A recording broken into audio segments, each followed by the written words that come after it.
Welcome to Compass Points, the weekly podcast for CompassKnox.com. CompassKnox.com is your best source for news and politics in Knoxville and Knox County. You can find their daily in-depth coverage and subscribe at CompassKnox.com. Welcome to Compass Points, a podcast about Knoxville and Knox County government, politics, business, education, and just about anything else that gets our attention. I'm Scott Barker. I'm the editor of Compass, and we are a subscription-based website and newsletter where we report on all these topics and more. You can find us at CompassKnox.com. Joining me, as always, is Compass co-founder Jesse Mayshark. Jesse, you've been our man in Nashville this week. How are you doing? Have you recovered yet? It's been an eventful week. There's been a lot going on here in Knoxville, a lot going on in Nashville. Just a news-heavy week, you have to say. Absolutely. And also in the studio, as always, Lord Seth Barber, the man, the myth, the legend behind Barbarian Productions. Seth, how are you doing today? See, I like that one. That was a good intro. Much more than telling everybody where I live and how much gold I have in my basement. Well, I'll tell them about the gold. I'll tell them where you live. It's up to them to look that up. Oh, yeah.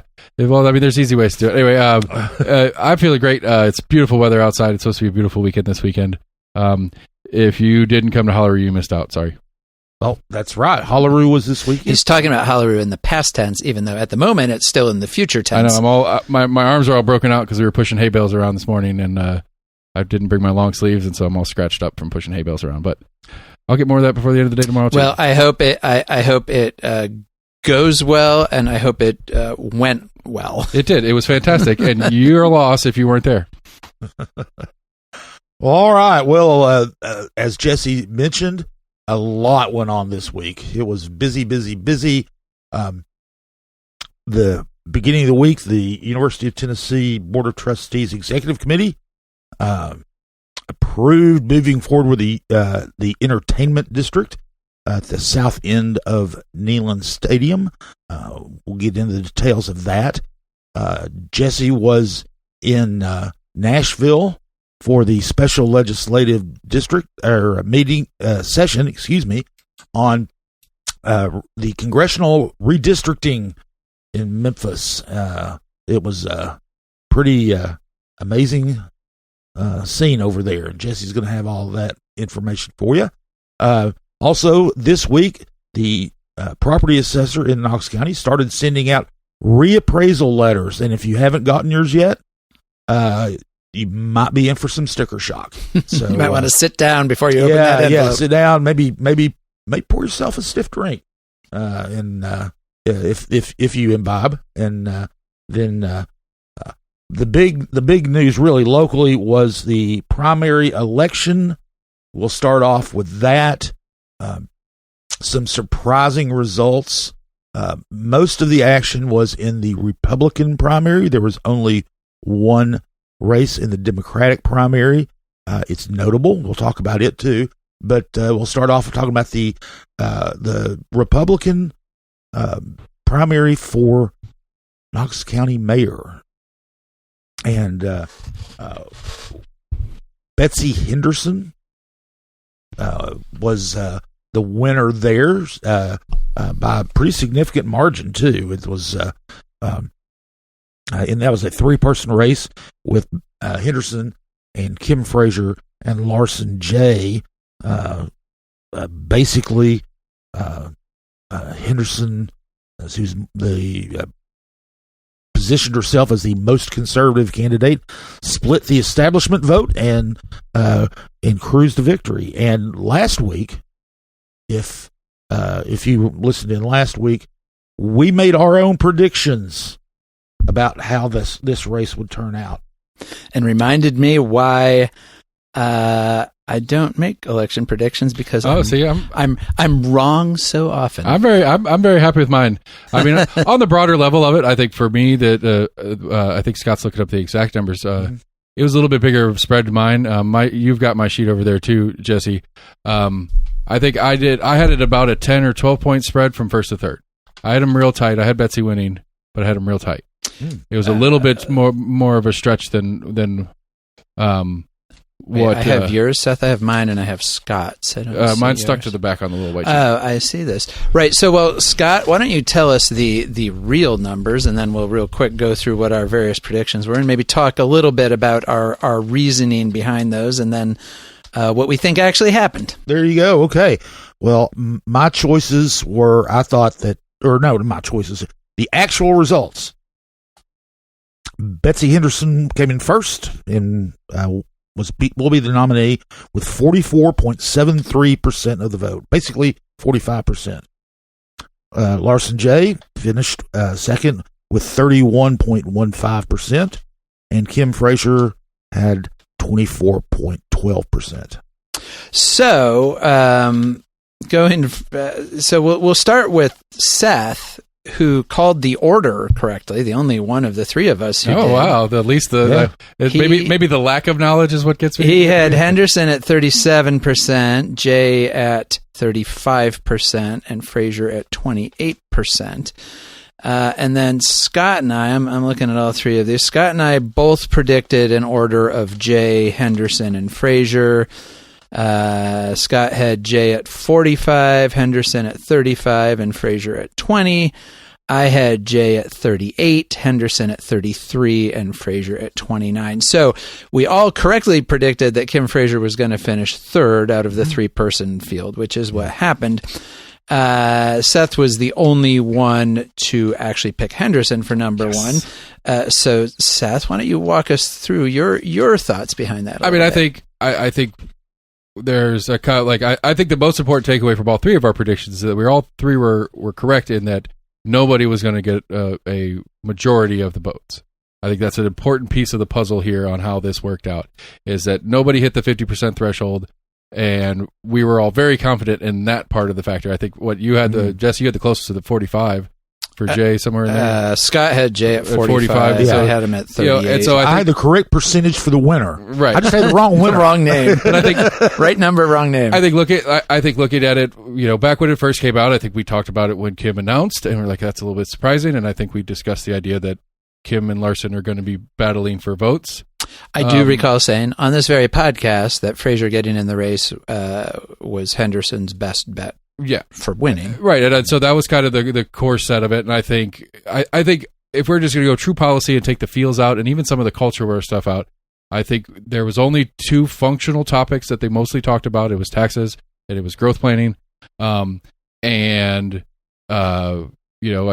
think Betsy had she has her no tax thing and somewhat no growth thing. She was more on the less growth side of the ticket, where you had Kim open to taxes with the no growth thing, and then Larson with the open to both.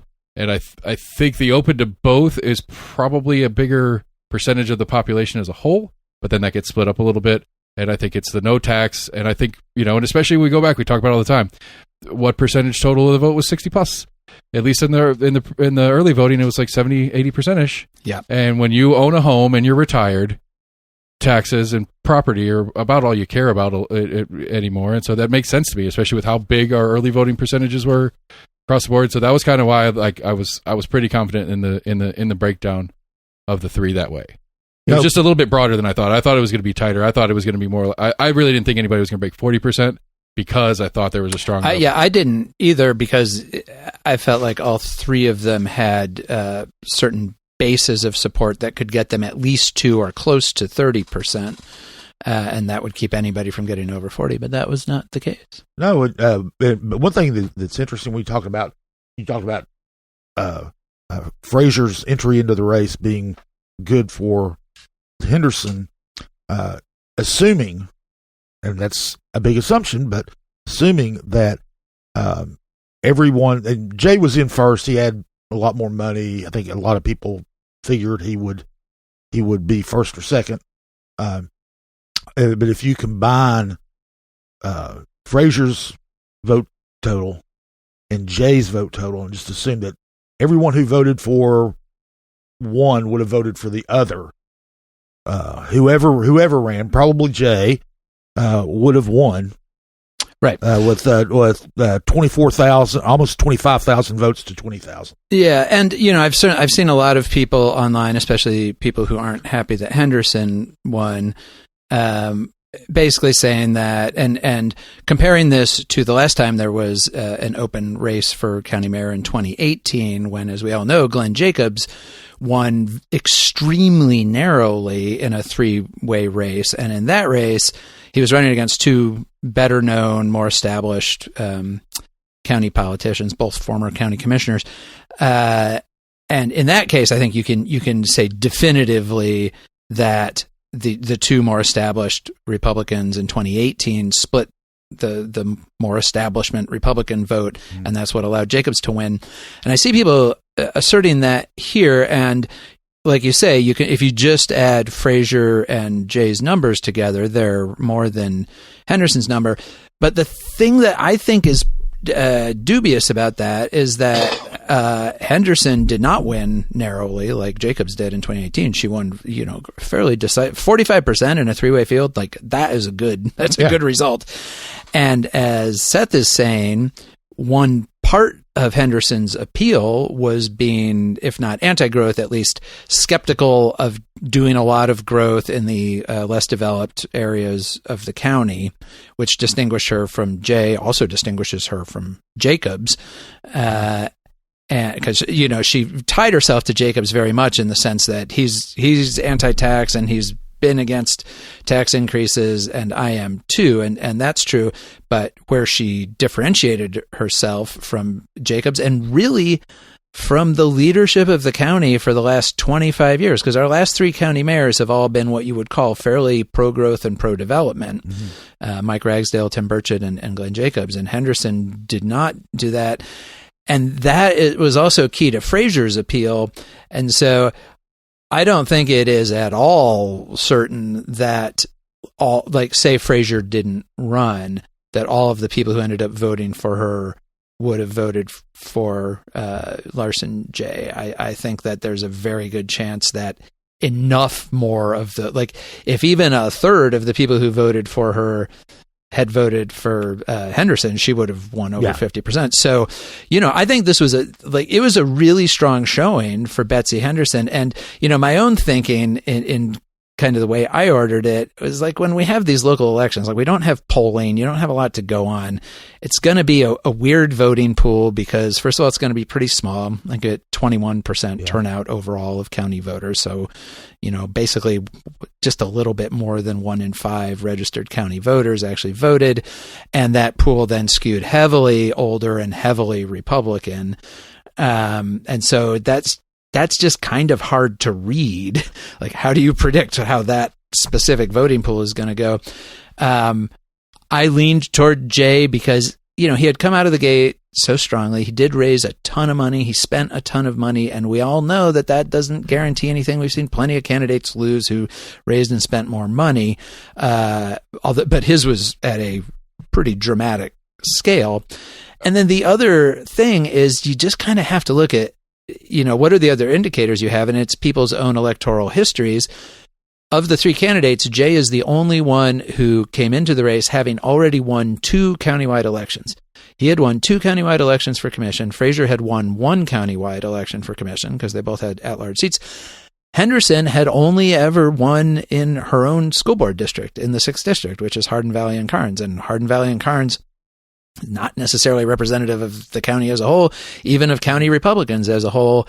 And so, that was kind of where I leaned, is like, well, if you kind of look at all of the different factors that often go into making up a winning campaign, Jay checked more of the boxes. Henderson's obvious advantage was that she was positioning herself as the most conservative, most anti-tax Republican in an area that has certainly tended, the Republican voting base here has tended to reward those positions over time. And so that was, that seemed like her best bet. And I think what Seth is saying is right, that combining that with also being sort of skeptical toward growth and development, which is a sort of a bipartisan position in a lot of Knox County at this point. Inside the city, outside the city, you can find a lot of people who vote across all the political spectrum who are not super happy with the amount of growth that Knox County has seen and the very real impacts it's having on everything from housing affordability to traffic. And so, I think that was a good combination. That combined with the actual makeup of the primary voting pool, I think was it was a good combination for Betsy Henderson. And I think there's a campaign strategy difference. Specifically, I think Kim was a little bit closer, but I think Betsy was much more online, and I think Larson was much more traditional media front. He did he did his letter to the editor.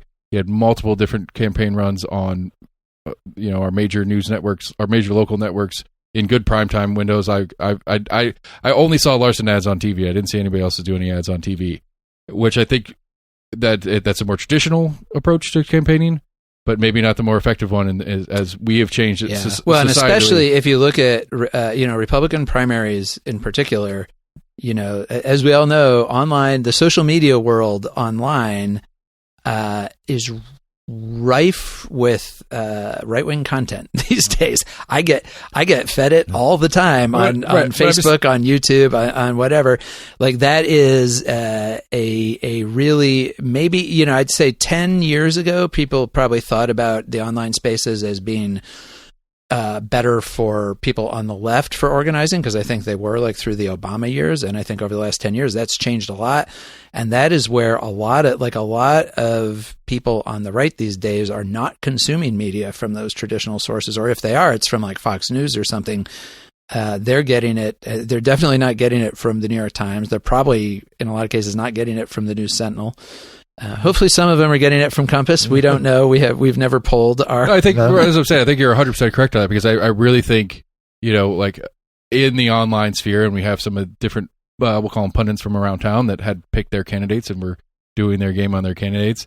And if you want to punish yourself for a couple of minutes, go down the rabbit hole of those comment sections. And, we'll say explicit, not using bad words, but very specifically like commenting on other people's things on, I don't like this candidate or I do like this candidate. And I saw a lot more Kim posts and or people in comment sections of this race post. Kim's my candidate, or not Kim, excuse me. I've done this twice today. Sorry. Betsy, it was more Betsy's my candidate or Kim and Larson are not the candidates. Like a lot more in the comment sphere inside the local online media sphere. That was very apparent to me. That goes into some of my decision making as well, because I'm not super online like that, but I get engaged every once in a while with some different stuff, picking a few fights here and there. It's fun sometimes.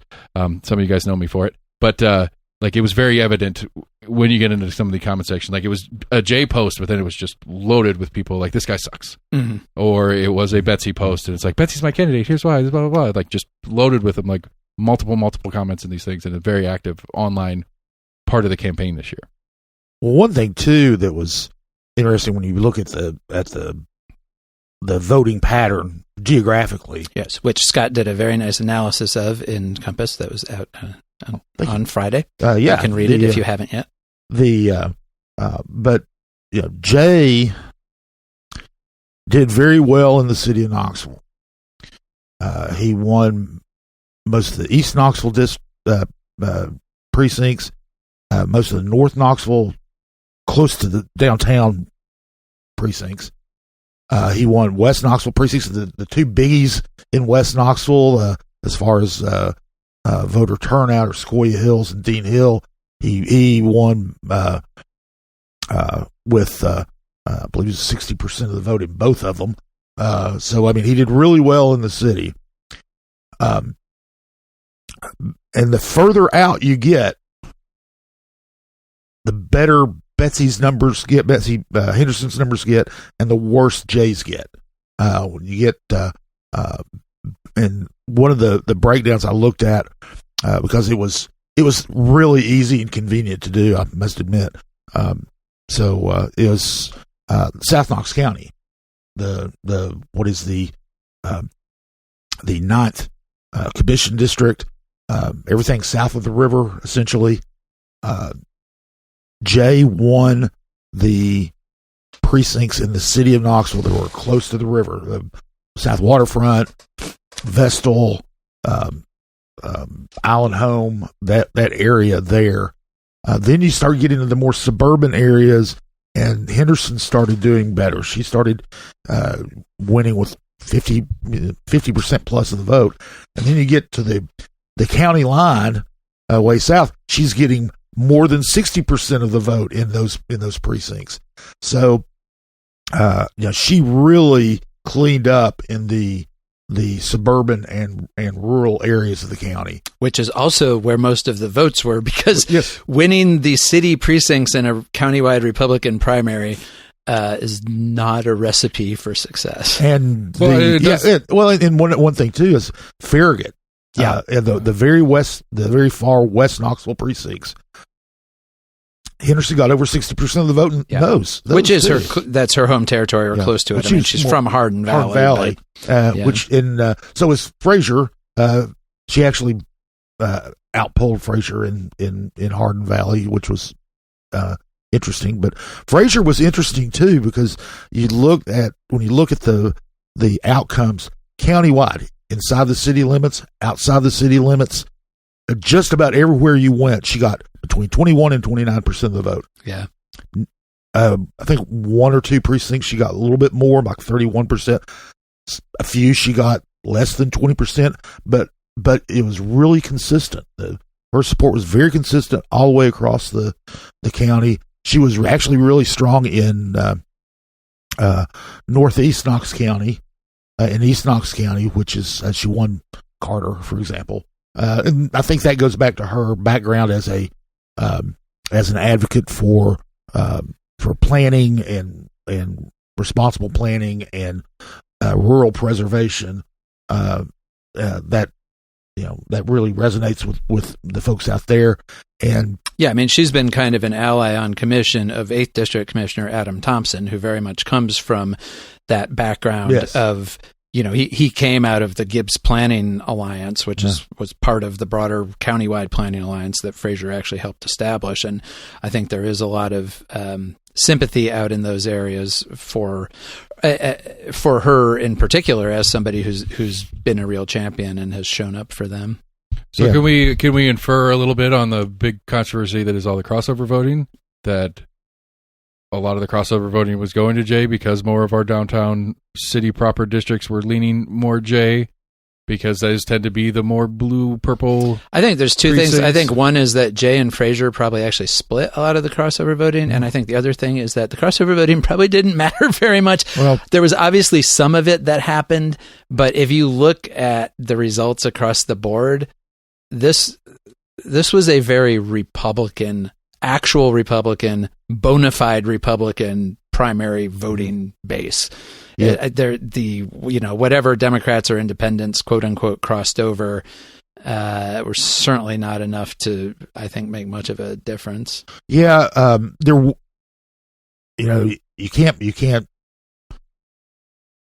say definitively, but, compared to 2018 or 2018 and 2022, the non-presidential years, crossover voting, or not crossover voting, in a county primary, Republican, the share of voters who pick up Republican ballots, because it's your choice. You can get there was no registration or anything. At least for now, you can either ask for a Republican ballot or a Democratic ballot. About 75% and a little bit more would get a Republican ballot. This year, the last numbers I saw, which were from early voting, was about 82%. Mm-hmm. So a few more people were voting in the Republican primary. You don't know if that's right. Was that driving more actual Republican turnout? Yeah. You don't know. Yep. You don't know. But if you look at the results, I think this was a very actual conservative Republican voting bloc. I think that's who showed up more than anybody else, for sure. Well, on election night, I was at the Crown Plaza, which is where the Republicans always gather for their returns watch party, and the winners give speeches and all that good stuff. So it's a good place to talk to some people who are really following it. And one of the things I did was talk to Martin Daniel, who's the party chair, and he said, I asked him about it. I said, well, what do you think about that crossover voting thing? He says, didn't make much of a difference. Yeah. And For all the talk about it, I think that there probably, there always is crossover voting. There are independents who vote in primaries, which they're not supposed to do. You're supposed to either be a Republican or a Democrat, so it happened, but it didn't have much of an effect. Yeah. In fact, not only in the mayor's race, but in other races throughout. Because if you're the Democrats who talked about crossing over to vote, a lot of them were talking about crossing over to vote for someone who would be, not right wing, more moderate Republican. That's who they were voting for. They weren't voting for, right wing people. They weren't voting against incumbents.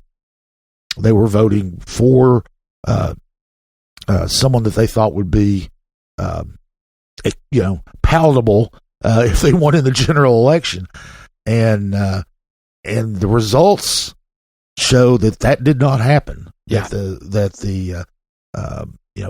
course, we spent all this time talking about the mayor's race. Yeah, let's look at the other races. There are some other races that were quite interesting. And of course, the dynamics were different. Brent Gibson won the sheriff's race, a four-way race. I think that we talked about this too last week. He was coming on pretty strong toward the end, and he had an interesting sort of appeal, I think, because he was supported by Kim Frazier and her husband. Her husband was his campaign treasurer.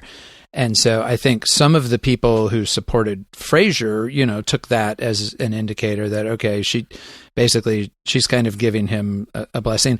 I also heard from what again, this is all sort of anecdata, but from what I could see on social media, a lot of people who were planning to cross over vote, who are maybe independent or Democratic leaning, were asking, hey, does anybody know who I should vote for sheriff? And for, I think, a combination of different reasons.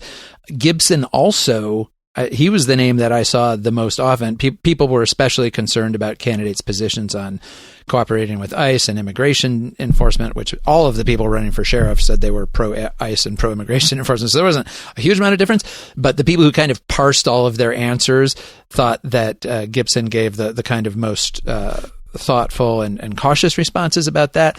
And so you had those two strands, and then also he was endorsed by this group that we'll probably talk about more than the quote-unquote Knox County Conservative Republicans, which is a separate organization kind of affiliated with the conservative consultant Eric Wyatter, who had another good night on Tuesday. And 6 of the 9 people who they endorsed, including Betsy Henderson, won. And so I think Gibson drew support from multiple different streams and managed to come out first. Certainly his 98 championship ring wasn't hurting his gut. Well, and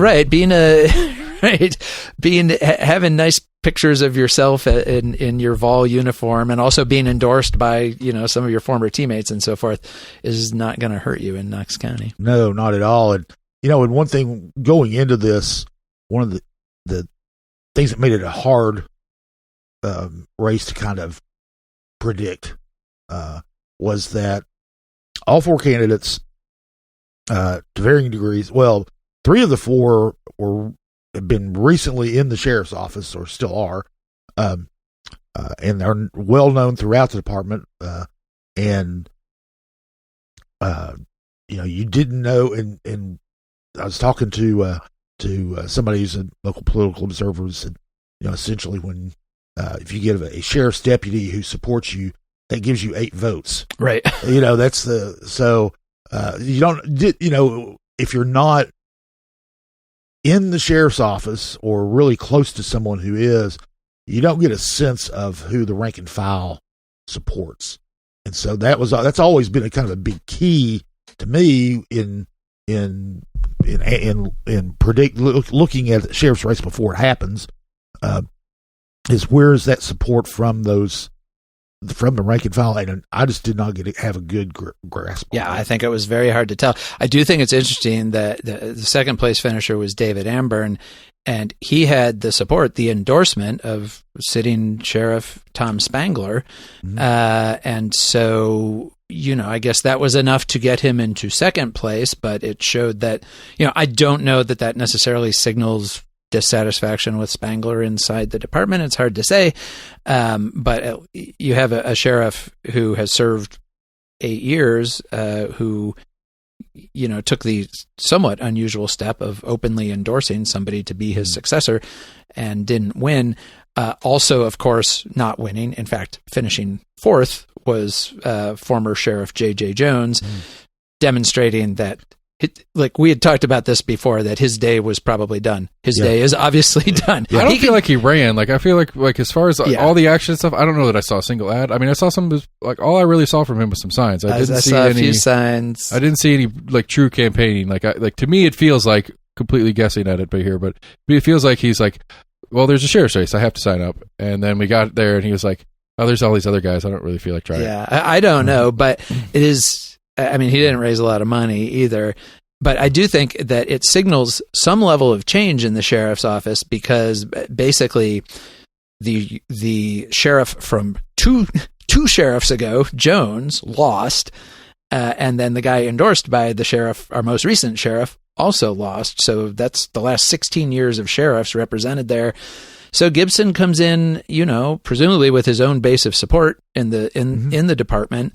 But also with kind of a free hand, maybe, to, set up his command staff the way he wants it to be. He doesn't obviously owe a whole lot to anybody within the existing structure, because the last 16 years of existing structures and their adherents all lost in this election. So it'll be interesting to see what kind of sheriff he is. And he will be the sheriff because there is no Democrat running. Right, absolutely. Then we had the trustees race. I don't think that was a surprise to anybody. Right. Sometimes it's a surprise when an incumbent loses, and we'll talk about some of those that happened. Yeah. But this was the incumbent loss that I think lots of people expected. Yeah. You had Justin Biggs, who's the current trustee. His department his office was kind of rocked by investigation, and they found that, there was, widespread misuse of county vehicles, kind of extravagant travel spending.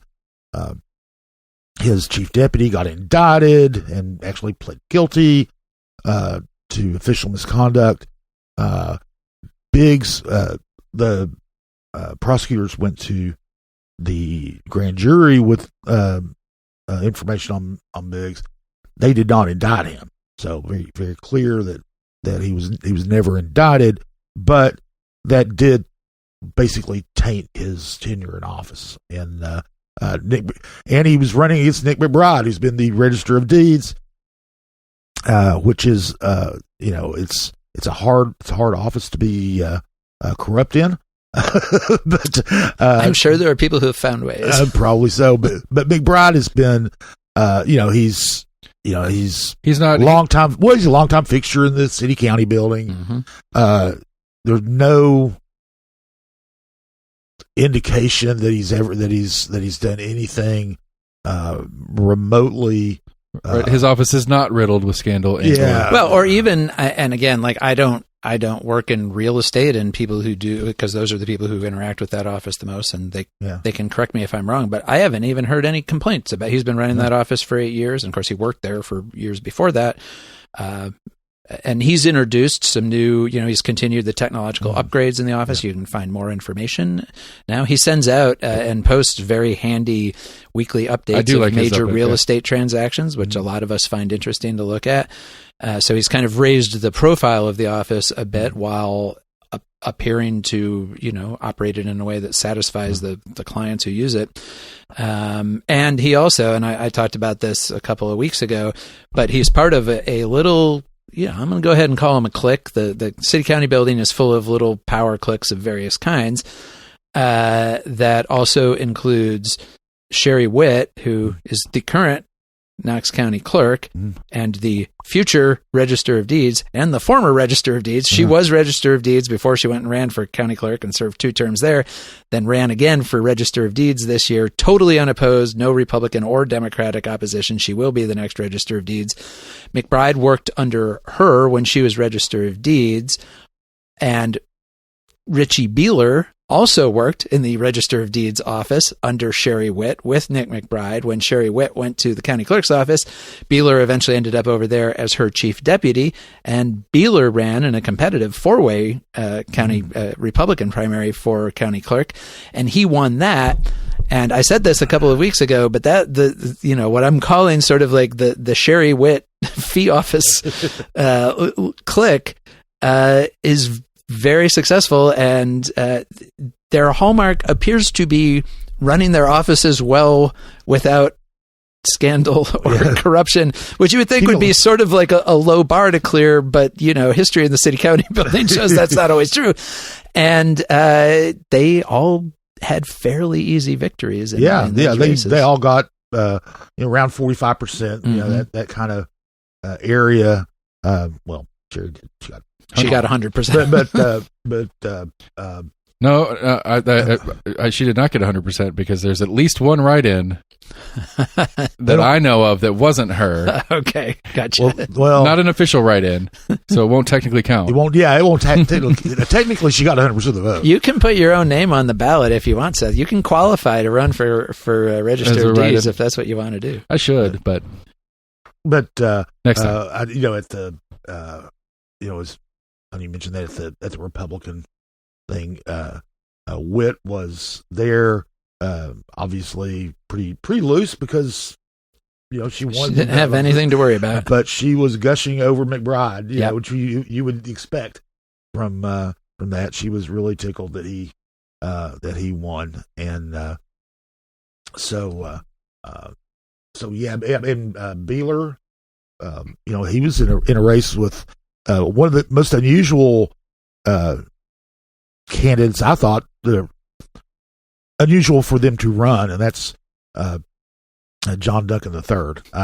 Speaking of disgraced former trustees, he was convicted. Of course, his record got expunged, but we remember, and it is a matter of public record that he was he basically abused his office in very dramatic fashion. Of course, he's the son and grandson of the Jim and Jimmy Duncan, who for combined represented Knoxville in Congress for more than 50 years.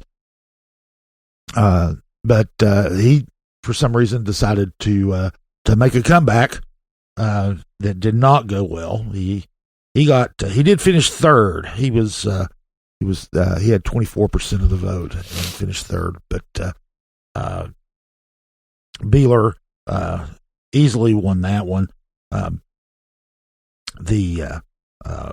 Some of the more interesting races were in the county commission and in the school board. So, county commission, the one of the biggest shocks of the night was Sherry Super, who's a right-wing conservative culture warrior. That was just the way that you have to put it. She was with Moms for Liberty. She was led the charge to remove materials they considered objectionable from school libraries, and she challenged Gina Oster, who is representing the third district, which basically runs just like north of Kingston Pike, north of I-40, along West Knoxville. Yeah, sort of a northwest chunk of the county. Yeah, ball camp to the interstate there, and or to Middlebrook Pike, and Oster had won narrowly when she ran 4 years ago, but she's kind of a one of the reasonable voices on county commission. She's currently the county commission chair. She had she touted all these things that she did for the district itself. So remember, she seemed quite active in her district in terms of constituent services and everything. There are projects that the county is undertaking, road projects the county is undertaking in the district that she, like all politicians took credit for. And but Super wound up winning by 11 votes. Well, and I think that just speaks to who actually came out to vote in this election. It speaks to the influence of that Knox County conservative Republicans wing and to Eric Wyatter, the consultant. Now, that's interesting there because Wyatter actually ran Oster's campaign 4 years ago, and she won. And I remember her thanking Wyatter profusely on election night. But then once she got onto commission, they sort of drifted apart. She did not really align herself with the farther right wing of commission and has more or less governed as kind of a moderate Republican, has been quite pro-development, which I think if we're reading the tea leaves about some of the anti-growth, anti-development mood out there, probably didn't help her in this case. And, I have no idea I think she probably ran an active campaign. I don't know how seriously she took the challenge from Super. I think a lot of us didn't put a whole lot of credence in Super's chances because Super has frankly been a bit of a marginal figure in the local Republican conservative activist scene for years now, going back to, the COVID era and everything. Has never seemed to get a lot of traction. I mean, yes, she's been head of the local Moms for Liberty chapter, but that itself has not gotten a tremendous amount of traction. And that district is kind of a swing district. I mean, as you said, Oster very narrowly won the general election 4 years ago. And then 2 years ago in 2024, that district actually elected a Democrat to the school board.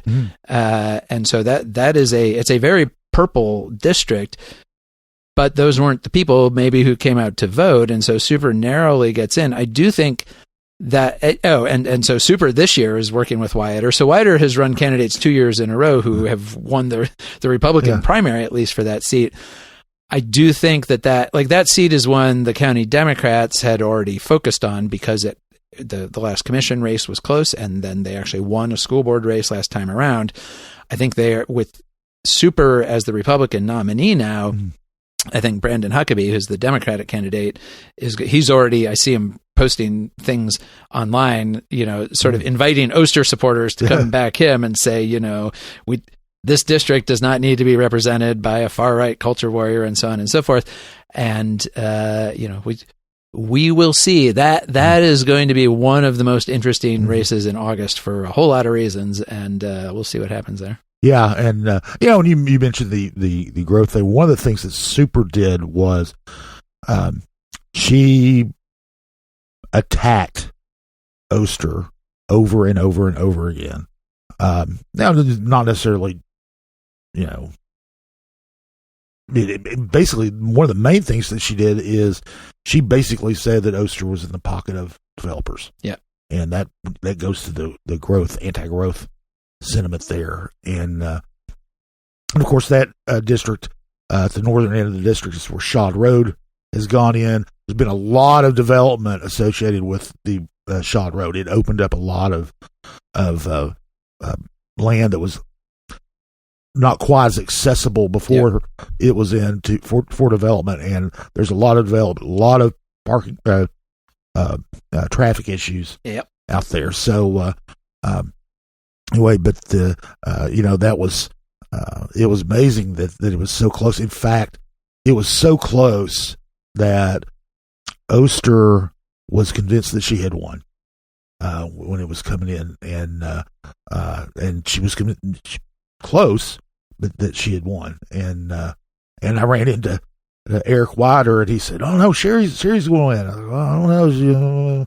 I was told by somebody who's down at the election commission that it was Oster. He says, "Oh, I've got numbers I have," and it turned out he was right. He had the exact right numbers. Because he'd been down to the... One thing you can say for Eric Wyatter is he's pretty good at counting votes. Yep, he sure is. And so that is, one of the uh, that is the most surprising commission race. Now, although there were some others, Justin Cofer won, the at-large seat 10, another wider candidate, who over Kimberly Glenn and Ronnie Rochelle. Kimberly Glenn, very well known, has been the communications director at the sheriff's office for years. Yeah, kind of 0 for 2 for Team Spangler in this election. She had, to the general public, higher name recognition. Cofer came in and took it. And that was. And they were both running as quite conservative candidates, but Cofer, again, positioning himself as the most conservative. And that is a county-wide seat. So, of course, there's a Democratic candidate running, but in general, the county tends to vote more Republican. And so that's the seat that Kim Frazier gave up to run. Mm-hmm. And Frazier has been a quite moderate voice on commission. And so I think that's a seat that you can, if Cofer goes on to win in the general, that you can expect to see a more conservative slant to the incoming county commission. And that was another one of those close races too. 2.5% percentage points difference. I guess that was actually Larson Jay's seat, right? Seat 10. But either way, Jay has been moderate, a fairly moderate presence on commission as well, obviously. And then we had a couple of surprising results in the school board races too. That was in South Knox County, District 9 that we talked about earlier. Incumbent Christy, who is the school board chair, so we had the chairs of both the county commission and the school board. She fell short in her reelection bid. She was challenged by Bill Sofield, who is another wider candidate, and who ran. I mean, he said he was conservative. It wasn't that, it wasn't a I'm going to ban books kind of guy necessarily as far as, but he is concerned about some of the cultural things, but he's not quite the firebrand that say Sherry Super is on that. But he edged Christie by 65 votes. Yeah, and I looked at the precinct reports out of that race, and very similar to the mayor's race, where Christie did better. In the precincts that were inside the city limits, just south of the river, and Sofield did better the further out in the county you got. Yep. So, kind of a similar dynamic there. And that also signals a potential real shift on the school board. Now, of course, Sofield does have a Democratic opponent, Brandy Jenkins. That district has not elected a Democrat to a county office, but some of the races, I mean, I think when Christie ran in the general 4 years ago, she won by about 5 percentage points. So that would be a lot for a Democratic candidate to make up. A lot of these things depend on who turns out to vote in August. But if Sofield wins in the general and is on the school board, he will be a more conservative presence than Christie has been. Christie was the last of the sitting school board members who was actually first elected back when the board was nonpartisan, and she was never a fan of the shift to having a more partisan board. I mean, she then did run as a Republican for re-election to her second term, but she, the most sort of conservative, outspoken culture war type members of the board have been Betsy Henderson and Steve Triplett, and Christie has not been part of that sort of wing of the board. And so even if the school board still ends up at the end of this election, which we don't know, there's multiple interesting races in August, but with its existing 5-4 Republican majority, that Republican majority might itself be a more conservative Republican majority than the one that they have right now. Yeah, Henderson is obviously going to be leaving the board to as she's running for mayor. A wider candidate, far kind of a far right candidate, Leanne Eves, took that seat, 56% of the vote. She is it's kind of interesting. She has never taught in Knox County schools. She's a longtime teacher. She taught in Anderson County schools. She came to Knox County and was working at Grace Christian Academy. She teaches there now. She's very pro-choice. Pro-school choice. School choice, excuse me. Pro-voucher. Pro-voucher, yes. Very much so. Yeah, I'll go on a limb and say she's really not pro-choice at all. Yeah, I would say, excuse me. But she is, she's very, very much, she's at least where Henderson is, and maybe further. Yeah, I mean, in the article, the profile that we had of her, she said that one of her biggest concerns is the presence of inappropriate reading materials in elementary schools, which is an issue for some corners of the sort of religious right. It's an interesting, like, if you're looking at the universe of needs and concerns of Knox County Public Schools, for somebody to say that that's the thing they're most concerned about, I mean, that's like it tells you a lot about where she's going to come from and what the tenor of that board may be. Right. Now, we mentioned earlier that almost, we've been speaking about Republicans almost entirely, because that's where all of the contested races were on Republican ballot, except for one. And that was the first district school board race in the Democratic side. And the Democrats were not about to let the Republicans get away with with cornering the market on surprising outcomes. So we had Reverend John Butler as the incumbent there. This district has I don't know the demographics now. Set up in 2020, it was majority minority. Close to being a majority minority district, anyway. But it's the most democratic district. Yeah, most democratic district. It stretches from East Knoxville to Marble City and Pond Gap. This stretches all through downtown, Mechanicsville, Lonsdale, those areas across the center of the city. Butler. It was really this did surprise me, but Breonna Holloway, who's very well known, would be a good candidate in any race anyway. Right, she's a community activist. She's been quite present. And there was a third candidate, O.T. Harris, who was less of a factor. The youngest candidate on the ballot. I think he's 21. But Holloway wound up with 48.5% of the vote, and Butler only got 34%. Yeah, and that's a huge margin for an incumbent, with a challenger to an incumbent, especially one who didn't have any obvious liabilities. Yeah, I think the one, and I was looking at the precincts there. The only without.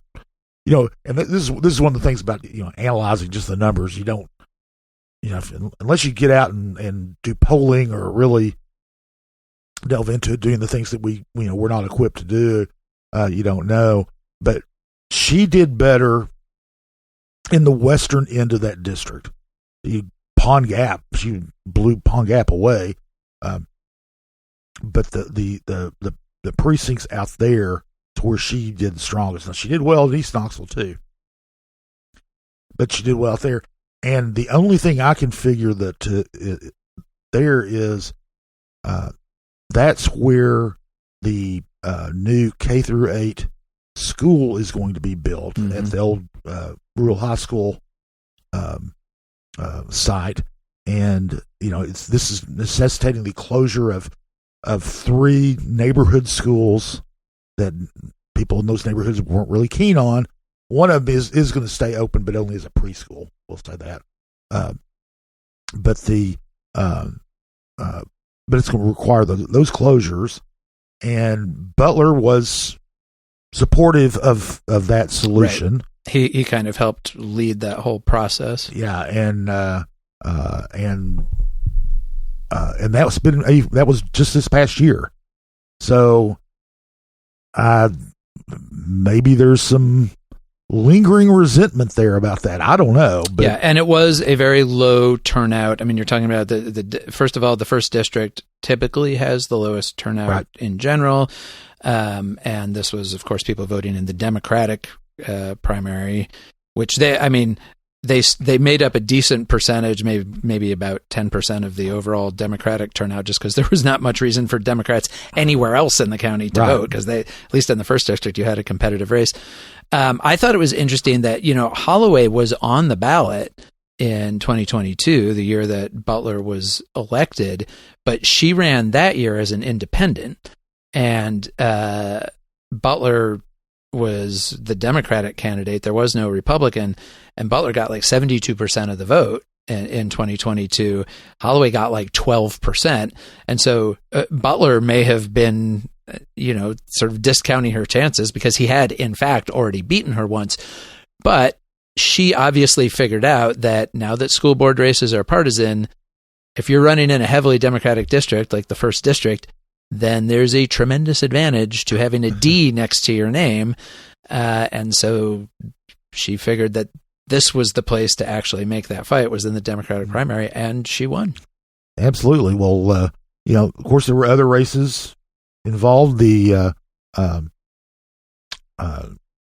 General Sessions Court race between Andrea Klein, who was appointed to this is all to finish out Judge Andrew Jackson the sixth term, and Andrea Klein was appointed by county commissioners to fill that seat beginning in January.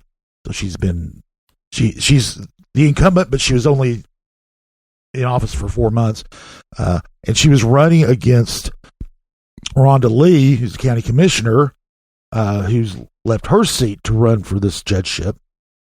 She, interestingly enough, did not get appointed by her colleagues.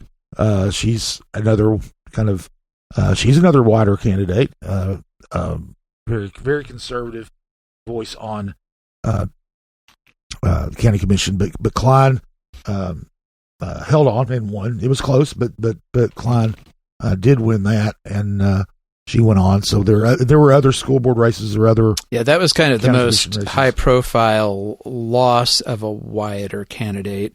It's worth mentioning that to succeed Rhonda Lee, the wider candidate in that race, in the 7th District County Commission primary, Barry Beeler, won pretty easily, and former Knox County Republican Party Chair Buddy Burkhart finished third in a three-way race with a very small number of votes. And so Lee has been a quite conservative voice on commission. I think you can expect Beeler, if he wins. There are Democrats running in most of these races, so we can't assume, but the 7th District is pretty conservative, so it's a high hill for any Democratic candidate.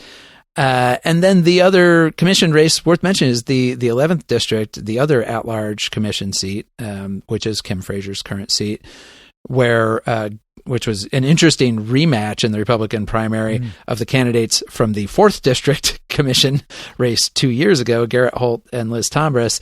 And Holt beat Tombras easily in the primary in the 4th District, although then he lost that election to Shane Jackson, came back and ran this year for the 11th District seat, and again beat Tombras quite easily. And Holt's a little bit of an outlier, I think, in terms of the big Republican winners, because he is a quite moderate Republican. He presents himself as such, talks about himself as such. There was no quote-unquote Eric Wyatt or Knox County. I think the Knox County conservative Republicans did endorse Liz Tombras in that race, but she wasn't sort of one of Wyatter's cadre of candidates. And Holt won that easily, and that being a countywide seat is, would be the favored candidate going into August as well. And so he's, you can look at the potential of, depending on who wins in the August election, county commission having a bit of a more hard right orientation, but Holt will not be 'Cause- part of that Yeah. particular. Because that was a kind of a wrap up question to the totality of this. The big picture of what I'm seeing at least here is we've got with incumbents losing, the at least primary electorate is not particularly happy with the way things are, Mhm. and so the primary On the electorate- left or the right, if you can take that one school board race as indicative of where Democrats are. and so then you take that and you say it. So the electorate's solution is to go further right. Is what it's like. That's kind the of Republican electorate solution is Right, yeah. seemingly, yes. which I right. I think the board had the one Democratic primary is probably a little bit less of anything to take anything larger from, but across the board here, I think that's on the Republican side of the primary. It seems like we don't like what is. We need to go further right, not more to the middle. From the Republican side, I think that's a decently accurate takeaway. Oh, yeah. It is a further, we've talked about this before, the ongoing nationalization of local and state politics, which we're going to talk about again in a minute when we get to this redistricting issue.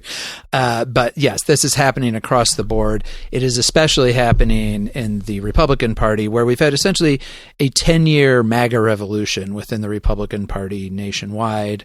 And that has, after Trump lost re-election in 2020, I think there was some question about, well, is that the end of MAGA?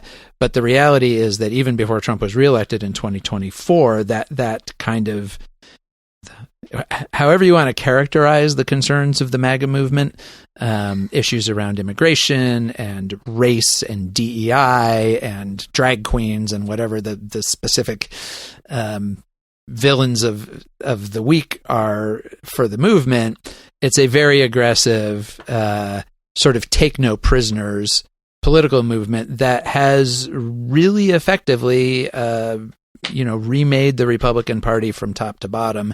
And so that is filtering down here. And we already see it on County Commission with people like Commissioner Andy Fox constantly wanting to bring in, sort of national and culture war issues that don't have obvious bearing on the actual functions of county government. Henderson has been in that mode on school board, and if she wins the election, that County Mayor Jacobs, to be fair, has been definitely quite a MAGA guy himself. I mean, he's made multiple appearances with Donald Trump. He's very close with Senator and gubernatorial candidate Marsha Blackburn. So Henderson wouldn't necessarily be a change in the county mayor's office in terms of it becoming more MAGA, but she would be a continuation at least. And that's what we're seeing. And it does make it very hard for people like Larson J, who has always, Larson J is not a MAGA guy. He's always kept himself at arm's length from all of that, even though he also, he was happy to take an endorsement from House Speaker Cameron Sexton and so forth. But however much he tried to convince conservative Republicans in Knox County that he was one of them, they didn't think so. And that is where we are. Well, he's the business conservative, Right, exactly. He's not a cultural conservative so much, but he's a business guy. Well, and I think one thing that we've already seen it at the national level, and we may end up seeing it more at the local level, where for business conservatives who mostly want business-friendly Republicans, they may have to swallow more of the sort of really vituperative culture war stuff than they might personally be comfortable with or certainly be passionate about in order to get the things that they want. One thing that will be interesting to watch with Henderson is now that she's won the Republican primary, running on this fairly, anti or at least skeptical of growth stance, all of the developers in Knox County who gave money to Larson J, they've now got a couple of months to decide whether they want to try to get on her good side before the August general election, despite her obvious, positioning on development. And I will not be surprised to see some of those guys writing checks to her. No, they probably will. Anyway, I know we've been talking a lot about the Republican candidates, because that's where all the contested races were.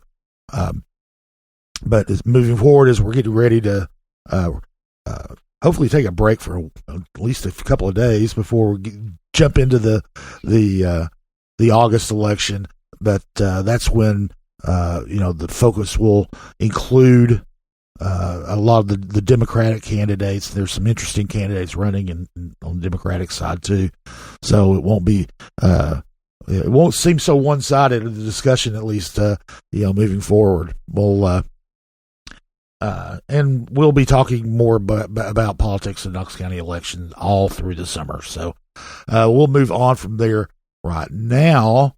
In the Knox County Property Assessor is mailing out letters informing people what their new appraised value of their house is, or their property is. It was a reappraisal. This is a 4-year reappraisal. The last of the 4-year reappraisals is wrapping up, and reflective of the white hot real estate market in Knox County in recent years, and the growth that we've been seeing. Property values have gone up over the past 4 years by an average of 60%. That is just a remarkable number. It's not. I mean, anybody who's followed what's been going on in the real estate market in the last 4 years will nod their head. Yeah, it'd be something like that.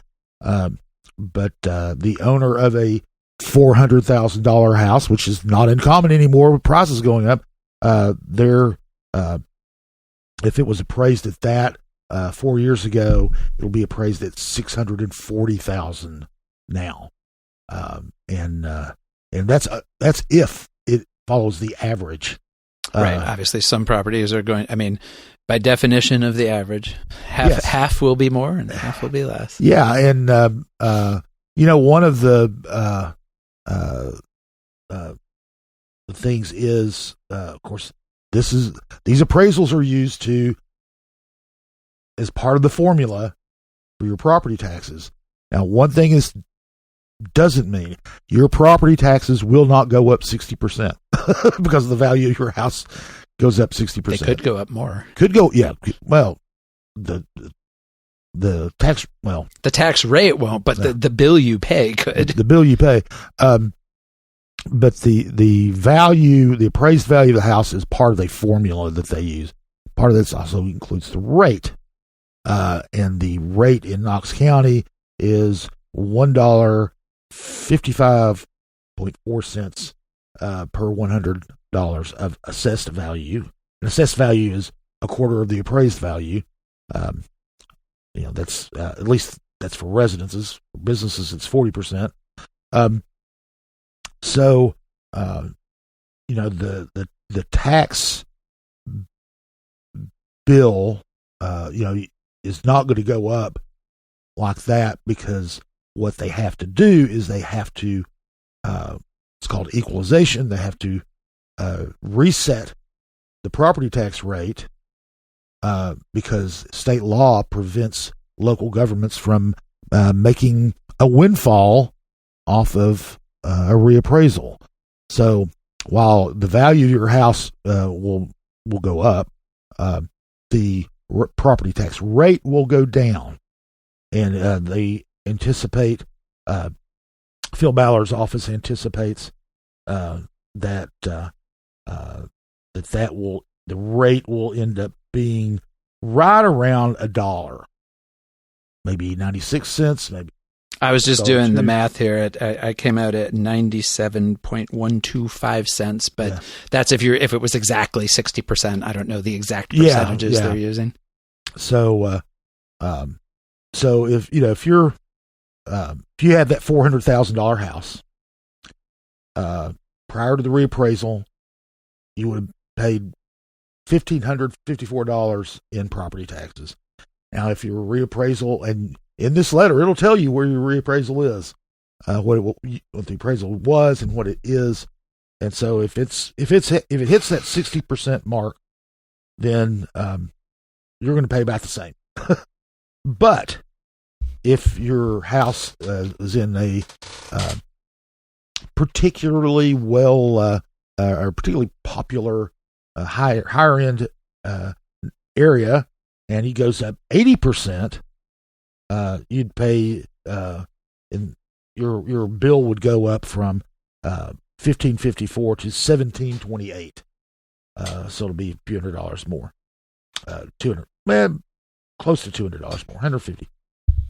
But if you're appraised, remember, half these houses are going to be appraised at less than a 60% increase. If it's only 40% higher, your tax bill will drop to $1,344. So it's a little complicated. We're used to it because we've been covering property taxes our entire careers. But a lot of people get concerned when they see that their house has increased in value. The glass half full folks will realize that means that they're wealthier. The glass half empty folks will be saying, I don't want to pay a dime more in taxes than I have already. So yeah, and also those are going to be the people who will be doubly mad when they see headlines about the tax rate dropping because it has to be readjusted, or politicians touting no tax increase, which of course County Mayor Glenn Jacobs, we anticipate, will not be calling for a tax increase this year, and yet their tax bill will go up, and they'll get mad and say, how can you say taxes haven't gone up when my bill went up? And that's just because your property value increased more than the average of the county overall. It means, according to Phil Ballard's office, your property is, worth a lot of money, but that could mean that you're going to pay some more in taxes. Yeah. Well, property tax is essentially a wealth tax. Yeah. So, when you get right down to it. Anyway, Ballard's office is sending out about 187,000 notices this week. They're setting up 14 phone lines to handle the and you can, there is a process to appeal if you think that your appraisal is out of whack. Yeah, you can go to the property assessor's website and appeal online if you want. You can, obviously those phone lines are in there.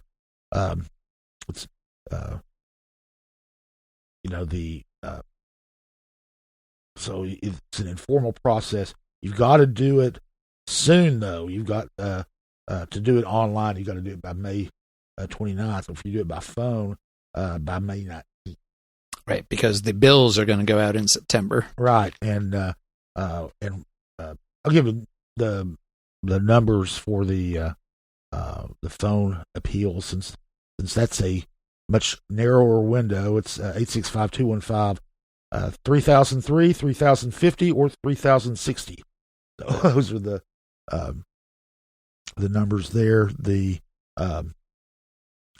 And what will end up happening, kind of the timeline of this. Of course, first you've got the city and the county both setting their budgets and their property tax rates, and the city's property tax rate is not going to go up unless city council gets a wild hair and decides to do something. County commission, the chances of Glenn Jacobs proposing a property tax increase in an election year on his last year of office, when his legacy would be I never raised taxes before. The chances of that happening on Monday, when he's going to be announcing this, is are nil. Yeah. So anyway, by sometime in August, after the appeals have gone through and they've adjusted the numbers based on the appeals and all that stuff, then the state will come in. They will set the new certified tax rate, and that's the one we said will be, 96, 97, 98, 99, maybe $1 per $100 of assessed value, which would be probably the lowest ever in Knox County history, one of the lowest in the state, because we have not had a countywide property tax increase since 1998. So, and if Betsy Henderson wins the general election in August, she has promised that we will not see one at least for the next 4 years. That's true. So, the one thing, if we want to get to, we talked a lot about Knox County politics. Time to talk a little bit about state politics. Ugh, do we have to? It can be brief. It can be brief. Jesse spent much of the last week in Nashville for the special session on redistricting the House seats in Tennessee to remove,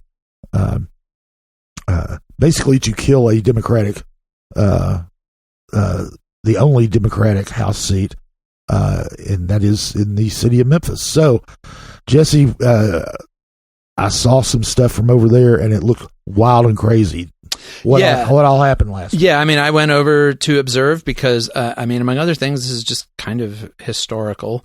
There's a lot of context, obviously. The Supreme Court just a week ago, literally, like all of this happened within a week. The Supreme Court issued its decision in the Louisiana versus Calais case, which did various things, but the core thing is it drastically weakened one section of the Voting Rights Act of 1965, which had been interpreted and actually had been explicitly written into law by Congress to mean that minority representation needed to be protected, and that voting districts could not be drawn in such a way to dilute the ability of racial minorities to elect candidates of their choice. Sometimes people, think of this as, guaranteeing a black elected representative, which that has been the actual result of this in a lot of cases. But in the case of Memphis, not so. I mean, Memphis has been represented in Congress for the last 20 years by Congressman Steve Cohen, who's white and Jewish. He's actually the only Jewish member of Congress Tennessee's ever elected. But he has been elected by a majority black voting district that whole time. And Memphis has been majority black since about 1990 or so.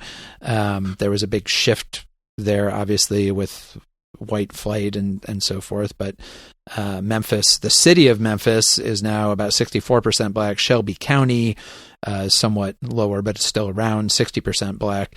And that's the core of what had been until last week, the 9th Congressional District. And so, in 2022, the last time Tennessee did its its decennial, every 10-year redistricting after the new census comes in, the Republican supermajority did go. At that point, there were 2 Democratic House seats out of 9 in the state, and the legislature went in and broke up Nashville's Democratic voting base among 3 congressional districts.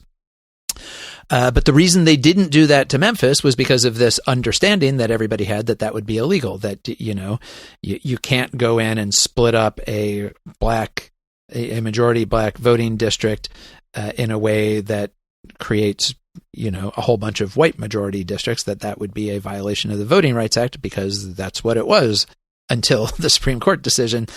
And so as soon as that decision came down, several southern states with Republican supermajorities started talking about, whoa, maybe we can go in and, that had already done all of the partisan redistricting they thought they could do under the, aegis of the Voting Rights Act, suddenly said, oh, well, maybe we can go in and break up these black majority districts too.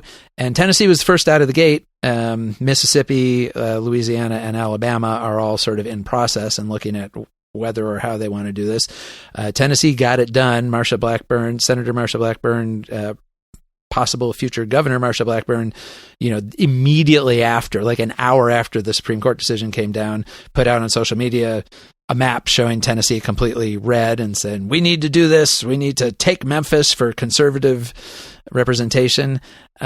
She put pressure on Bill Lee to call a special session. President Donald Trump called Bill Lee personally, apparently, and leaned on him to do it. There was, it sounds like, from some behind the scenes reporting, some reluctance among Republican leadership in the state they had just recessed the legislature to immediately come back and do this. Some people maybe thought it was a little hasty, thought it might look a little bad, but the pressure was such that they kind of couldn't stand up to it. They went ahead and called it.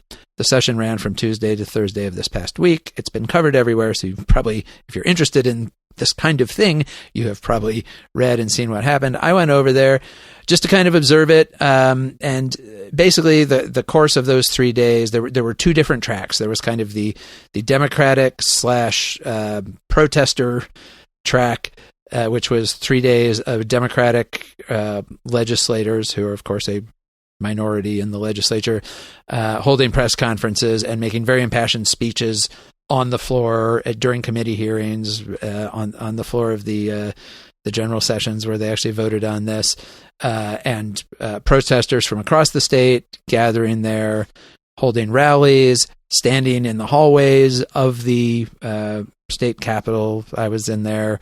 They also packed the galleries, although they kept getting cleared out of the galleries because they would get disruptive and, be ordered to be cleared out. So there was a lot of noise. There was a lot of singing and a lot of chanting, and a very persistent message that what was being done here was just blatantly racist, that you were coming, in a state with a long and extremely ugly history, violent history of suppressing black votes, that just 60 years after the Voting Rights Act was passed, you're coming back and taking away the only opportunity that a majority black district in the state has to send somebody to Washington, D.C. to represent their interests, and dividing up Memphis, which the final map that they approved divided it up into among three districts. The new 9th district that was created, the old 9th district was very compact. One thing I've seen people saying online is that, this Supreme Court decision shows you can't have these crazy drawn racial gerrymanderings that run all over the state to try to cobble together a black majority. There are districts like that were drawn under the Voting Rights Act. Memphis is not one of them. This was by far the most compact district in the state, because it was basically just Memphis, basically just Shelby County, because Memphis is very big. Shelby County has the largest population in the state. It's about 900,000 people in Shelby County.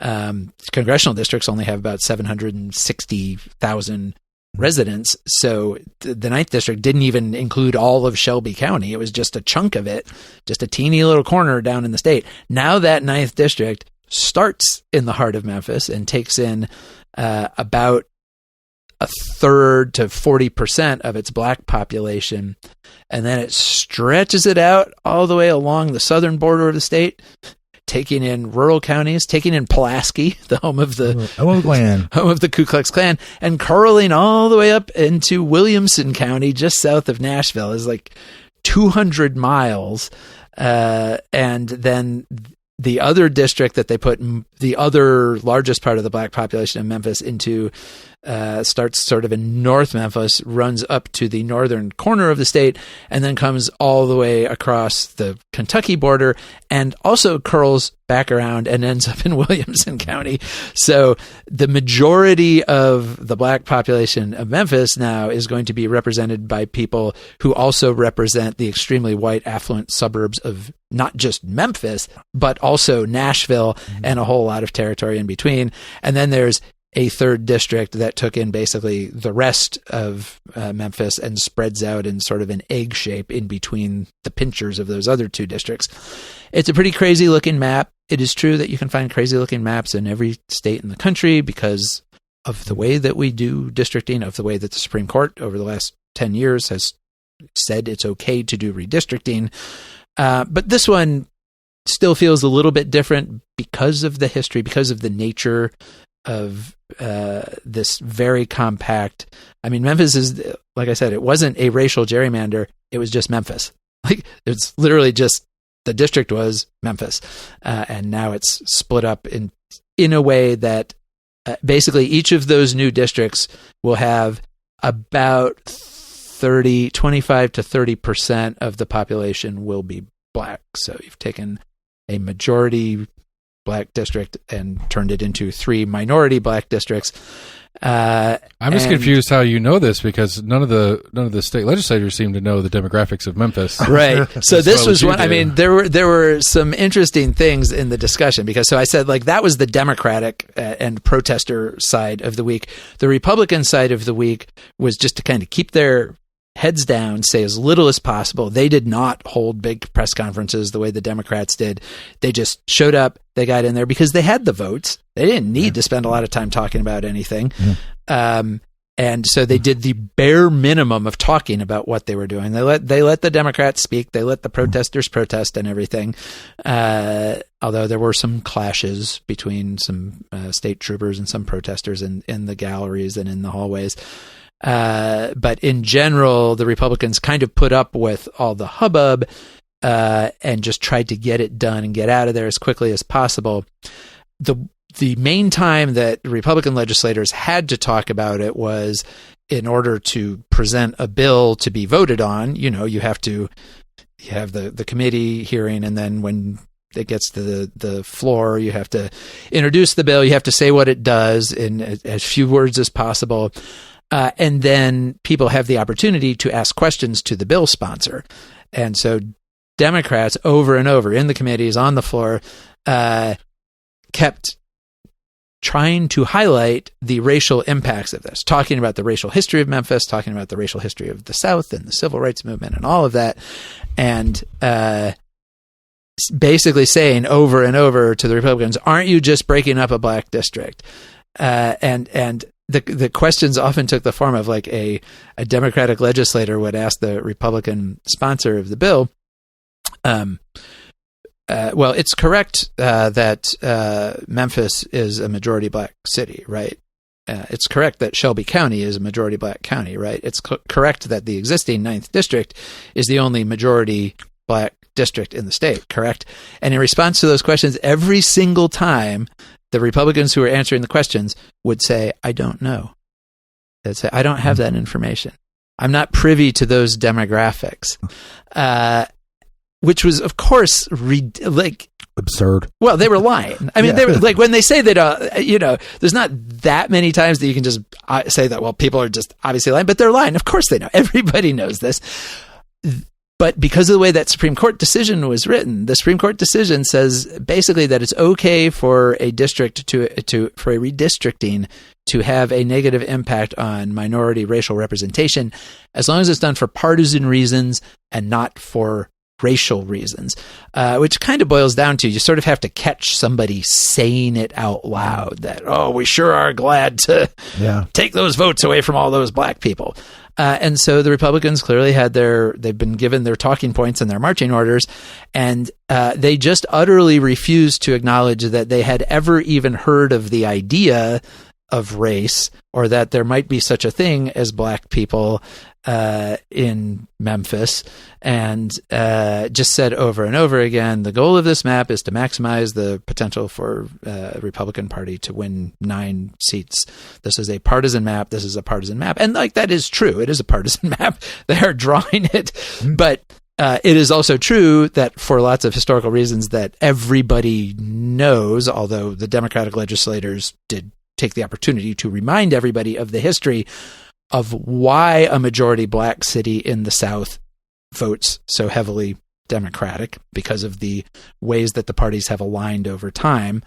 But the Republicans just, completely refused to ever acknowledge that they knew that there was a single black person living in Memphis anywhere. And at the end of it all, they passed the maps, and that was what they were there to do, and they did it. To do this, they had to do a couple of things. First, they had to repeal an existing state law that's been on the books since 1972 that said that you cannot redistrict congressional districts between census reapportionments. So first they had to repeal that law, which they did. And they also had to set a new filing deadline, because they were creating these brand new congressional districts. And we're already past the qualifying deadline for congressional candidates for this year, but they had to set a new filing deadline of this coming Friday, May 15th, for candidates who want to run in these new districts that they have run. And immediately then, once the session was closed, very conservative Republican State Senator Brent Taylor from Shelby County, who has been a primary antagonist of Shelby County's Democrats, and has kind of gone to war with the city of Memphis over and over in recent years, immediately declared that he was going to run for the newly configured 9th District, which just happens to include his house. And so, it feels a little bit like a conquest of Memphis. It feels like that's what's going on here. I'm positive that that's how it feels to the people in Memphis. The NAACP, the Tennessee NAACP, immediately filed a lawsuit. And this will be the first test that any federal court has to try to take the most recent Supreme Court decision and understand it and apply it to this new map. I don't know what they will say, but my guess is that it's going to be, the Supreme Court wrote that decision to make it very hard for anybody to allege racial discrimination in the drawing of congressional maps. And so we'll see how that lawsuit goes. But if the Supreme Court was as careful as they seem to have been in laying out the parameters for how to do this, they might not get very far with it. And so, the net result of this is going to be that Tennessee at the federal level will most likely be a one-party state with 2 Republican senators and 9 Republican members of Congress. But let it be known that when our state legislature wants to do something, they can get it done real fast. They did show that. So that's sure. I'm trying to silver lining it for our Memphis. Yeah, and there were two things noteworthy for East Tennessee here. The first is in terms of how our local representatives voted. All of our local Republican members of the House voted in favor of the new maps. The Democrats voted against it, of course, our 2 Democrats. Our state senators were a little bit different. Randy McNally, the lieutenant governor, he did support the map. He voted for it. Senator Becky Duncan Massey was not there because she was out of town on an already planned trip. She had not counted on there being a special session a week after they just got out of their regular session. She was gone. And then Senator Richard Briggs, Republican, he was there, but then at the end, he was present, not voting on the maps. He did not vote in favor of it. He didn't vote against it either, but he did not signal Gonna guess his personal approval. His campaign coming up kind of probably influenced the decision to go on record, one way or the other on that. I don't know, but he did not actually vote in favor of it. And then the other thing to mention is that while Knoxville never looked like it was going to have much impact from this, we're in the 2nd Congressional District. All of the various proposed maps that got floated at various points still showed Knoxville in the 2nd Congressional District. We're represented by our Congressman Tim Burchett. One of the early maps, though, moved Oak Ridge and Anderson County into the 2nd District, and that prompted a flurry of concern in Oak Ridge and from their current congressman. They're in the 3rd District right now, represented by Chuck Fleischman. Fleischman has been a big advocate for Oak Ridge. He's been very active with getting federal funding and support for all of the Department of Energy projects there. And he obviously didn't want to lose. He's based in Chattanooga, but he didn't want to lose Oak Ridge. He sent up a flare about this to the Oak Ridge city government. They actually called their own special meeting last Monday to pass a resolution not saying anything about Memphis or the 9th District, but just saying, whatever you do, please leave Oak Ridge in the 3rd District. We really like Chuck Fleischman. He's been great to us, and we're happy with him. Hopefully Tim Burchett didn't take that too personally, that they didn't want to be brought under Burchett. But the map that did eventually come out and get passed, they didn't pay any heed to what the people in Memphis asked for, but they did pay heed to what the people in Oak Ridge asked for, and Oak Ridge is still in the 3rd District. Chuck Fleischman is still going to be the congressman there. All right. Boy. Yeah.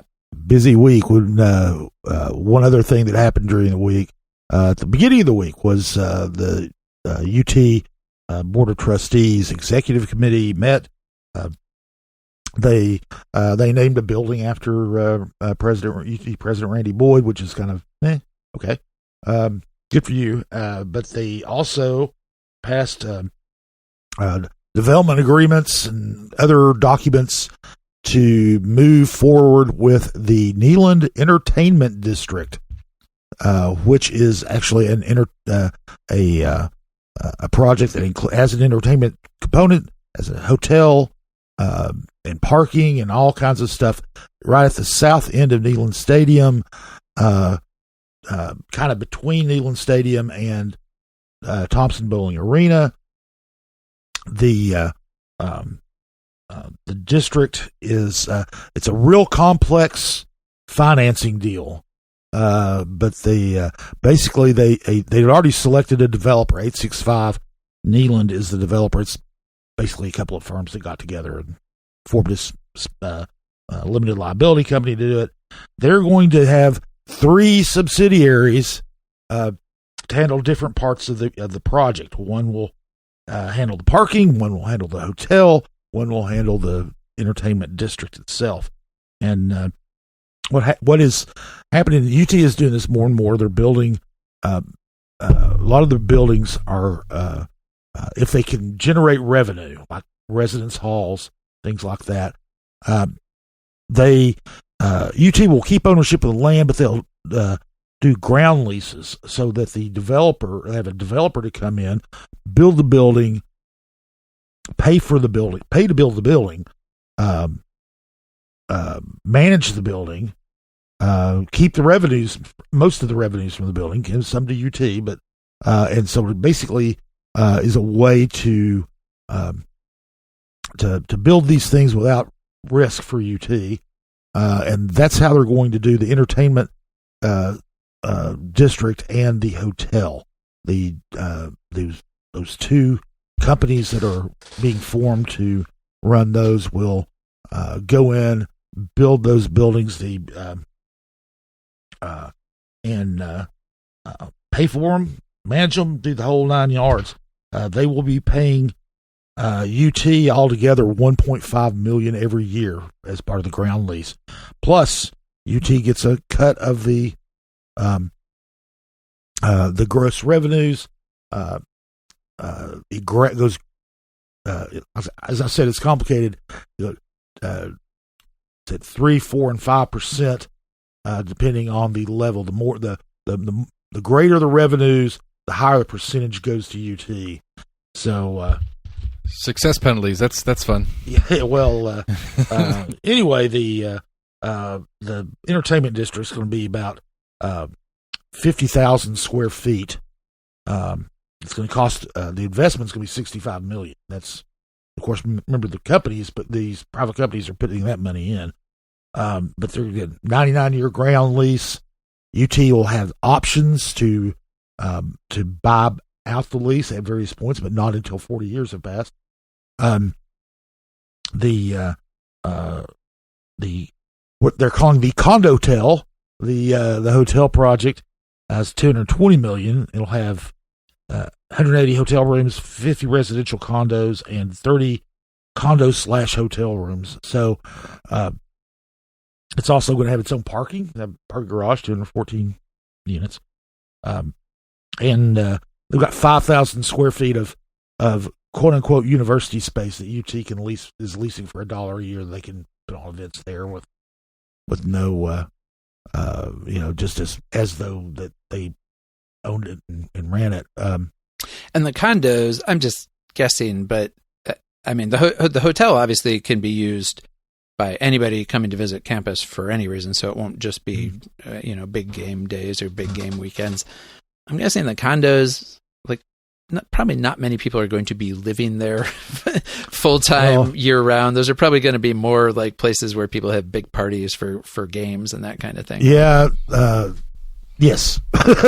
In fact, they in discussions at the committee, they said, well, UT is going to be obligated to help the developer market the residential condos to UT alumni and boosters, and they put a weird little line in there that in a manner similar to buying athletics tickets.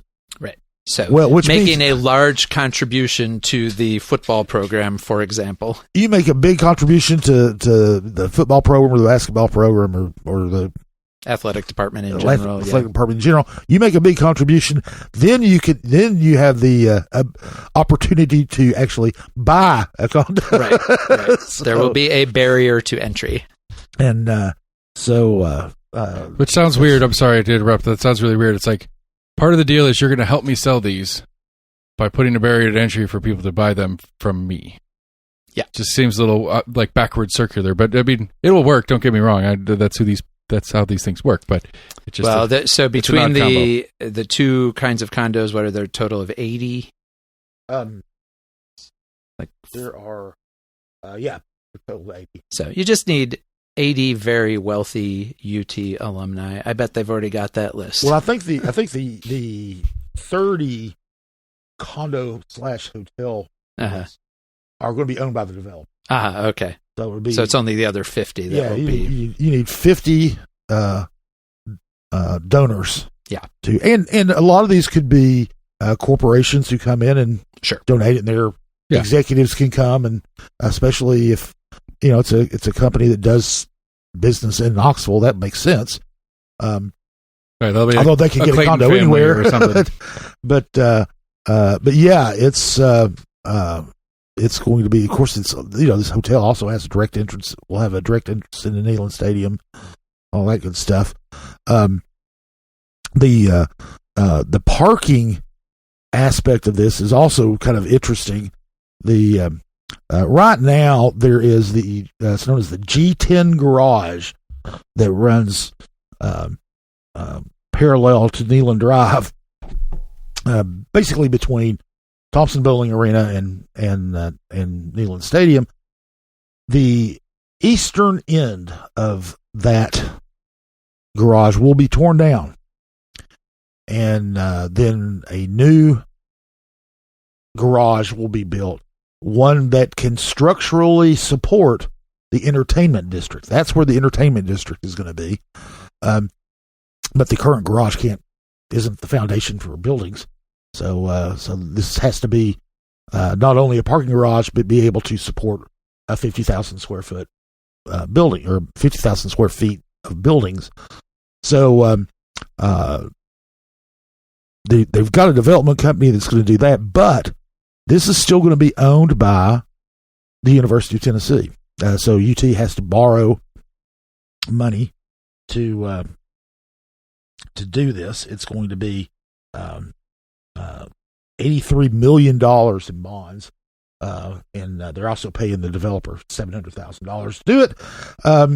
But the bond issue will be paid for out of parking revenues. They've already kind of worked that out.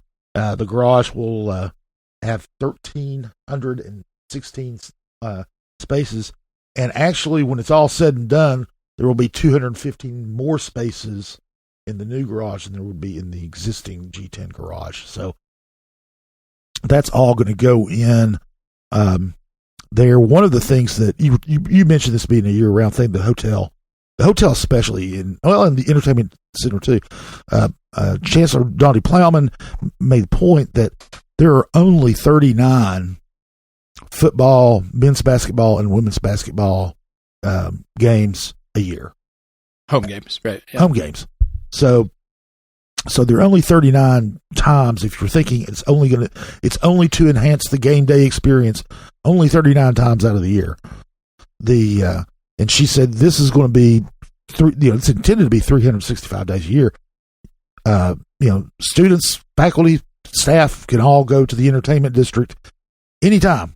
It's not just going to be open on game days, and people who have no affiliation with UT can go. Well, right, and then there are other events at Thompson Bowling in particular during the year. Occasionally at Neyland, like we just had the Luke Combs concert, but and you got the Savannah Bananas coming up, and the Savannah Bananas, right? So, it'll obviously serve those, and then you think about all of your big weekends, your graduation weekends, your move-in weekends, and so forth. I mean, there are a lot of points during the academic calendar that lots of people come to town. Well, various academic departments will have conferences.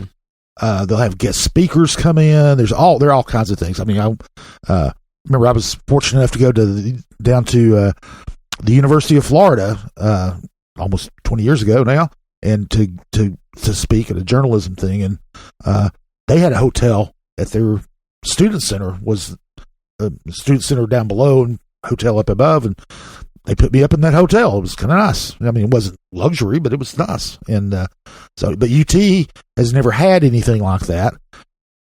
So this will be used for that. All kinds of kind of meetings and events that can go on. So Plowman's really trying to really using that as a selling point. Although I don't think she had to worry about selling it. The trustees were pretty enthusiastic about it anyway. Anyway, they do need to get approval for the bonds. They got to get approval from the State Building Commission for the actual construction projects. That should come in the next couple of months, and they'll start out, I guess, with demolishing part of the parking garage beginning this summer. So that's just this. What we've talked about. We've spent over an hour talking about a lot of stuff. That's just part of what happened last week. Yep. So we covered a lot more in the newsletter and our website. You can get that at CompassKnox.com. The next week, or this week, is going to be another busy week. No election coming up, but on Monday at 11 a.m., Knox County Mayor Glenn Jacobs will be delivering his budget address at Covenant Health Park.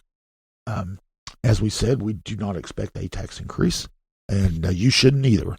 So, but that will happen then. Then in the afternoon on Monday, County Commission has a series of meetings. The Finance Commission or committee meets at 1 p.m. at the in the City County building. We've got now they will probably talk a little bit about Jacob's budget, I would imagine. Then they'll have their meeting where they review the agenda for the voting meeting later this month at 3 o'clock and at 5 o'clock, meeting that where they dispatch with zoning matters. And right, and they usually have these meetings the third Monday of the month. So if you're confused and thinking, but it's only the second Monday of the month, that's because they're trying to get everything done before Memorial Day at the end of the month. Yeah. Now on Tuesday, City Council's meeting, and one of the big things on it's a relatively light agenda, but one thing that's on there that's kind of interesting is a proposed ordinance that would ban smoking in bars that only allow people in if they're 21 and older. I believe that's correct. Is it? I mean, yeah, basically it would ban smoking in all bars. Like right now, smoking is already banned in bars and restaurants in Knoxville, but the exception, which is an exception that was mandated by state law back when they allowed smoking bans 20-ish years ago, that if your business, and this is basically only bars that do this, if you only allow in people who are 21 or older, you can still allow smoking. And this year the legislature passed a bill basically saying that cities, if they wanted to, it's optional, but could go ahead and ban it everywhere. And so this would affect, there are not that many of these in Knoxville, but the Preservation Pub on Market Square is one, the Urban Bar downtown. Seth, I think you might know about a bar in Happy Holler that falls under this. I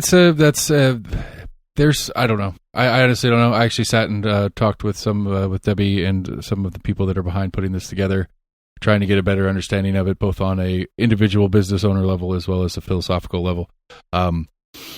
Without getting into my opinion on the topic, nobody in Happy Holler should be affected by this ordinance pass as it stands right now. All right. But yeah, so that's what it is it would just be kind of closing that last, it's interesting to think about how far we've come on smoking, because the tobacco industry was so powerful for so long.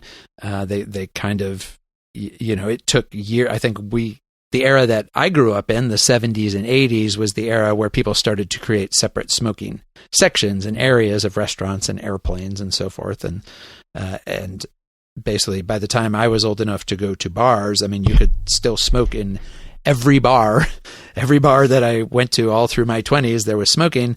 And then we started to, see crackdowns right around the start of this century.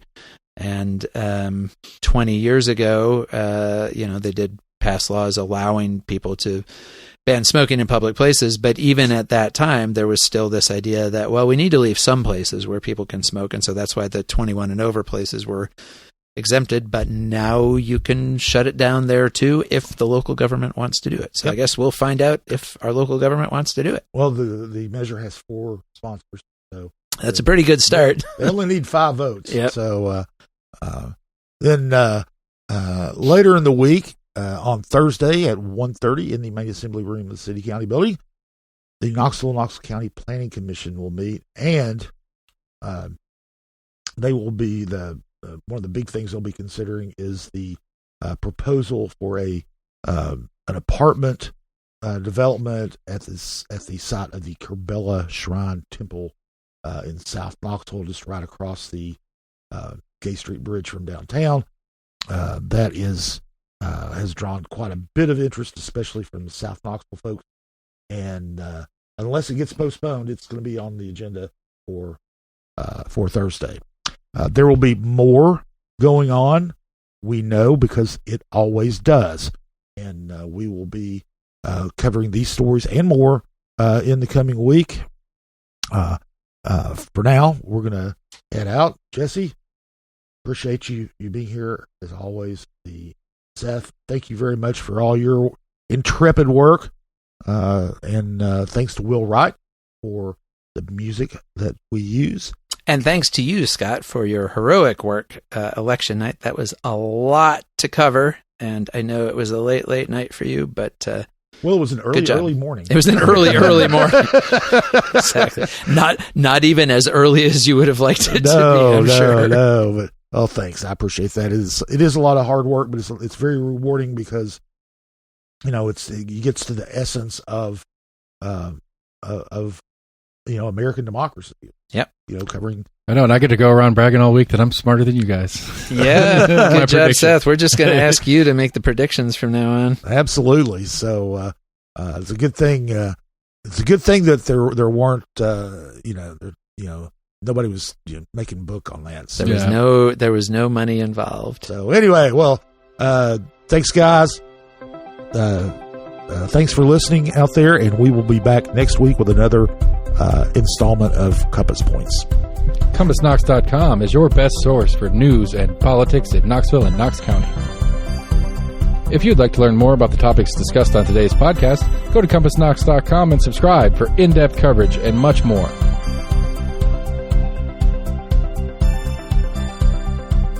And many thanks to William Wright for composing our theme song.